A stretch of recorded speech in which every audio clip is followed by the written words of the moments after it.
আসিফ মাহমুদ পিস্তলটা পেল কোথায়, কবে রেজিস্ট্রেশন করছে এবং তার জনসমক্ষে সেটা উপস্থাপন করুক। ৭১-এর মুক্তিযুদ্ধকে নষ্ট করে নস্যাৎ করে যারা মুক্তিযুদ্ধের বিপক্ষ শক্তি ছিল ১৯৭১-এ, তারা এত অতি উৎসাহী হয়ে যাচ্ছিল যে ৭১-এর চেয়ে একটা বড় কিছু ঘটে গেছে। চাঁদাবাজ, ছিনতাইকারী, ধর্ষণকারী বাংলাদেশে আছে, ছিল, থাকবে। জনগণ যদি এনসিপিকে ভোট দেয় চলে যাবে সরকারের, কোনো সমস্যা না থাকলে। জামাত ইসলামকে ভোট দিলে সেও চলে যাবে।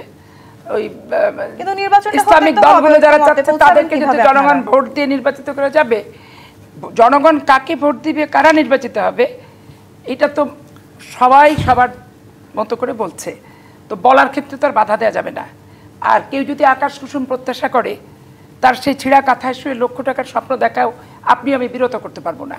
এটা যার যার সীমারেখার রুচিবোধের ব্যাপার। তো তাদের মতো ভাবতে দেন। এখানে আমার স্পষ্ট কথা যে আসিফ মাহমুদ পিস্তলটা পেল কোথায়, কবে রেজিস্ট্রেশন করছে এবং তার জনসমক্ষে সেটা উপস্থাপন করুক। ম্যাগজিন আছে, পিস্তল কোথায়, পিস্তল থাকলে গুলি কোথায়, তিনটা জিনিস তাকে সাবমিট করতে হবে। এবং জেলা প্রশাসক যেটা দেয়, তো জেলা প্রশাসকও সেটা তার অবস্থানটা ক্লিয়ার করবে যে তাকে কখন দিল।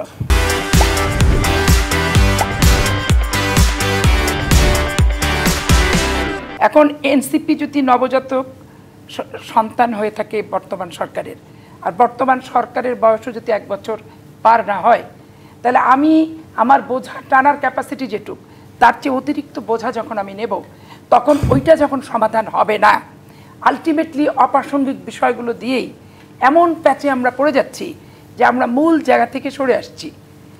জুলাইয়ের ঘোষণাপত্র ৭১-এর মুক্তিযুদ্ধকে নষ্ট করে নস্যাৎ করে যারা মুক্তিযুদ্ধের বিপক্ষ শক্তি ছিল ১৯৭১-এ, তারা এত অতি উৎসাহী হয়ে যাচ্ছিল যে ৭১-এর চেয়ে একটা বড় কিছু ঘটে গেছে। এবং ৭১-এ আমাদের ভূমিকা ছিল না, এখানে আমাদের ভূমিকা আছে।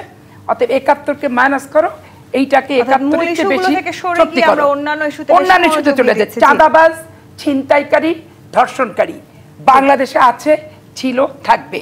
প্রত্যেকটা দলকে নিয়ন্ত্রণ করতে হবে, প্রত্যেকটা দলকে।